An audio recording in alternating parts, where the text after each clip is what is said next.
দ্বিতলায় বেরিয়ে পড়লেন, এর কারণটা কি আগে এটা একটু ব্যাখ্যা করবেন? এটার কারণ হচ্ছে বাংলাদেশে যদি আমলা নিয়োগ হয় 100 জন, সেই 100 জনের মধ্যে 56 জন আমলা নিয়োগ হচ্ছে অযোগ্য বা অপেক্ষাকৃত কম যোগ্য। এবং একটা দেশ কখনোই এভাবে 56% বোঝা নিয়ে চলতে পারে না। আমরা বাংলাদেশ সংবিধানের 19 নম্বর ধারা, 28 ধারা, 29 ধারা এবং 29-এর 3 ধারা অনুসারে আমরা বলতে চাই আমাদের অধিকার আছে সম্মতার। সেই সম্মতার অধিকার নিয়ে আজকে আমরা এখানে দাঁড়িয়ে আছি এবং যতক্ষণ না এই অধিকার আদায় হয় ততক্ষণ পর্যন্ত আমরা এখানে থাকতে রাজি আছি। তার জন্য যদি আমাদের রক্ত ঝরাতে হয়, সেই রক্ত ঝরিয়েছি যদি আমরা রক্ত ঝরিয়েছি 71-এ, রক্ত ঝরিয়েছি 52-তে।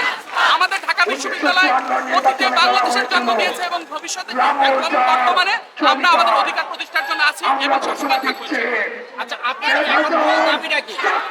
আমাদের মূল দাবিটা হচ্ছে যৌক্তিকভাবে কোটার সংস্করণ।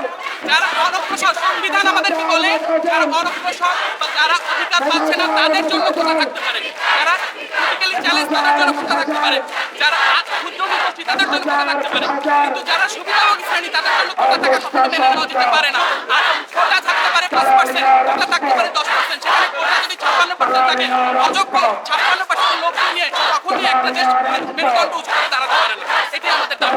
যেখানে আমরা 80 থেকে 85 মাস পেয়েও আমরা চান্স পাচ্ছি না, 80 থেকে 85 মাস পেয়েও আমরা নির্বাচিত হতে পারছি না। সেখানে একজন জাস্ট পাস মার্কে 40 মিনিট 50% মার্কে চাকরি হতে, সেটা কখনোই বৈষম্যের বাইরে হতে পারে না। এই দাবি যদি মানা না হয় তাহলে পরবর্তী কর্মসূচি কি মনে করেন? এই দাবি যদি মেনে নেওয়া হয়, যদি যৌক্তিকভাবে কোটা সংস্কার করা হয়, তাহলে আমরা ধন্যবাদ জানাই আমাদের মাননীয় প্রধানমন্ত্রী শেখ হাসিনা